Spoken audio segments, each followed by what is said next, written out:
The sounds of big crowds enjoying lively music and stand-up comedy, which once defined the Borscht Belt experience for visitors to upstate New York's legendary vacation hotel region, have faded.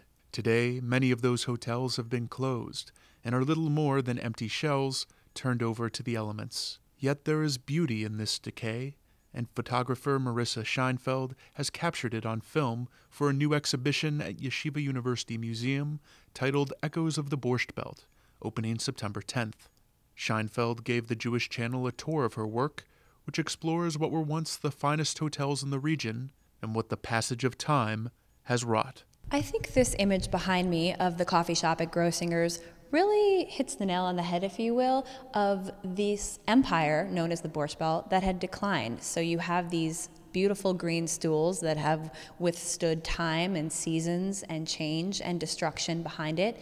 And the absence of the counter really depicts this era having collapsed. At its height, the region had the numbers to back up its reputation as one of the country's premier vacation destinations. I believe it's the New York Times that said in 1953 there were 538 hotels in the Borscht Belt of various sizes, ranging from small hotels to resorts, and that doesn't exclude the thousands of bungalow colonies that existed. And the area was year-round known for leisure, entertainment, and also was coined as the birthplace of stand-up comedy. Scheinfeld has personal insight into the last years of the Borscht Belt as it was, because she spent her youth in the Sullivan County area. When I moved up to the area with my family in 1986, we lived sandwiched in between the Concord and Kutcher's.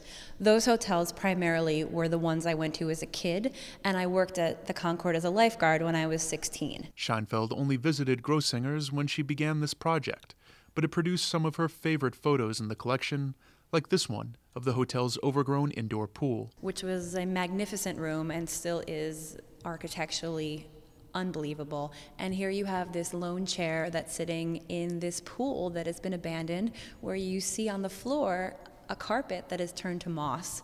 So this is a very powerful picture where you see nature has reclaimed, and the chair almost acts like the human body. Even though the sites are absent of people, they're very much alive in a different way. Evidence of those people can be found in the collection of ephemera in front of the main gallery. I think inherently by nature the photographer is a collector, whether of moments or memories. Here we have a t-shirt of Kutcher's, which is part of my ephemera collection, and Kutcher's holds a very dear place in my heart. It was one of the hotels that I used to go to as a kid with my grandparents, so when I came across a t-shirt, I bought it. Scheinfeld's grandparents also figure in a vintage piece of photographic ephemera. These colorful boxes behind me are picture viewers. Guests would go out for a night at the hotel, get their picture taken, and in the morning they would come down and a photographer would be selling these picture viewers. In there is a slide of themselves, and one of the pictures on the left are my grandparents, who met while my grandmother was hitchhiking up there. Working on this photo project has exposed Scheinfeld to the Borscht Belt stories of many other families and the enjoyment they experienced in the area's hotels. Everyone lights up when they talk about the area. It was a place where people had their best of memories, and it has brought people together while I've been doing this project, whether someone's been reaching out to me to tell me their story, or I meet someone who tells me about a hotel that I didn't know that existed. So the Borscht Belt brought people together, and the project that I've been working on in a very nice way is still bringing people together. Echoes of the Borscht Belt opens on September 10th at Yeshiva University Museum in Manhattan. Reporting for the Jewish Channel, I'm Niedan.